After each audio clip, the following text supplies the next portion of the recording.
Start. সবাইকে আসসালামু আলাইকুম। আমি হিরালুর মেয়ে আলো ও আখি ও আবি। তো আপনাদের উদ্দেশ্যে কিছু বলতে চাই যে আমার বাবা আজকে একটা স্ট্যাটাস দিয়েছে যেটা সবাই দেখেছেন, এবং সে একটা সিদ্ধান্ত নিয়ে ফেলছে। সে রেডিও, মানে সে একদম রেডি হয়েছে এগুলা করার জন্য।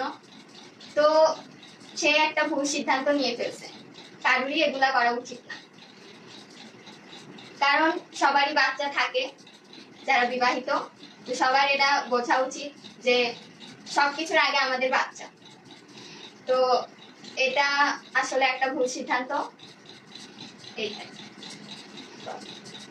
আমাদের মা নেই, সে তো আমাদের ছেড়ে চলে গেছে। বাবা একটা ভুল সিদ্ধান্ত নিয়ে ফেলছে যে মানে বাসার সামনে লোকজন একদম ভিড় করে ফেলছে। বাবা সবকিছু একদম রেডি করছে। মারা গেলে আমাদের কি হবে? মারা গেলে আমাদের নিয়ে হয়। হ্যাঁ, সে যদি এগুলা করতে চায় তাই না আমাদের নিয়ে করুক, কারণ সে মারা গেলে আমাদের কে দেখবে, আমাদের কি হবে? দাদু কিছুদিন আগে মারা গেছে, আপনারা দেখছেন অবশ্যই। তো তার এগুলা বোঝা উচিত যে আমার এগুলা করা ঠিক না, বা এই সিদ্ধান্তটাই তার ভুল। তো এখন আমার দাদি কিছু বলতে চাই, তো শুনুন। আসসালামু আলাইকুম। ভুল সিদ্ধান্ত আমার ছেলে নিচ্ছে। আমার ছেলে যে মারা যায় তা আমার কি হবে? আমার কে দেখবে? আমার ছেলে ছাড়া তো আর কেউ নেই। আপনারা সবাই দোয়া করবেন আমার ছেলে যাতে যে কাজ না করে। আসসালামু আলাইকুম। আমি বলতে চাচ্ছি যে এমনই তো তালাক না দিতে 3 মাস আগে যে বিয়ে হয় এটা আমি জানতাম না। তুই তো ভালোই ব্যস্ত, তাহলে তোর কাছে আসতো। তোর ছাড়া আরেকজন কাছে চলে যা, তুই কি এমনি সাইড পারবি না? যাই হোক, আমরা এলাকাবাসী অনেকে আছে এখানে, বাইরেও লোকজন জড়ো হচ্ছে। তা আমরা চাই যে একটা রিয়া দেবী 7টা দিয়ে আসবে আপনার কাছে। তার মানে এই না যে এক রিয়ার জন্য আপনি বসে থাকতে হবে। আপনি আবার নতুন করে, আমরা দোয়া করি, সবাই দোয়া করে যে আপনার নতুন করে আবার ক্রিয়ে সংগ্রহ করেন, জোগাড় করেন, ইনশাআল্লাহ আপনি আগে যাবেন। হ্যাঁ, তো দাদি কিছু বলো। আসসালামু আলাইকুম।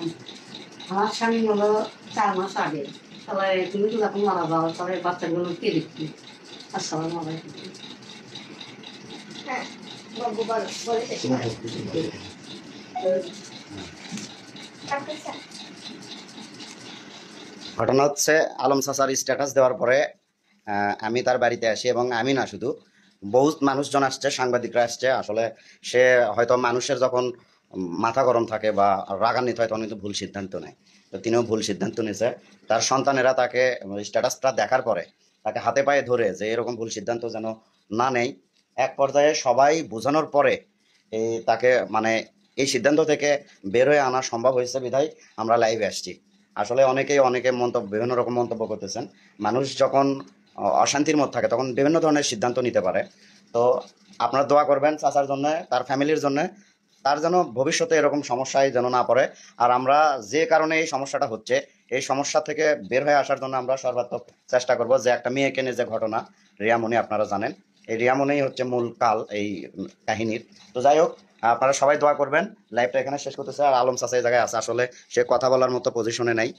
কারণ আমরা এখন অনেক বাজে, আমরা সবাই এখানে বসে আছি। হয়তোবা অনেকেই এই স্ট্যাটাস দেওয়ার পরে পুরো মিডিয়া জগৎ, আপনার নিউজ, প্রিন্ট মিডিয়া সব জায়গায় কিন্তু তোলপাড় হচ্ছে। তো তাদেরকে আসলে আলম চাচা কথা বলবে না, তার মেয়েরাই সবকিছু বললো।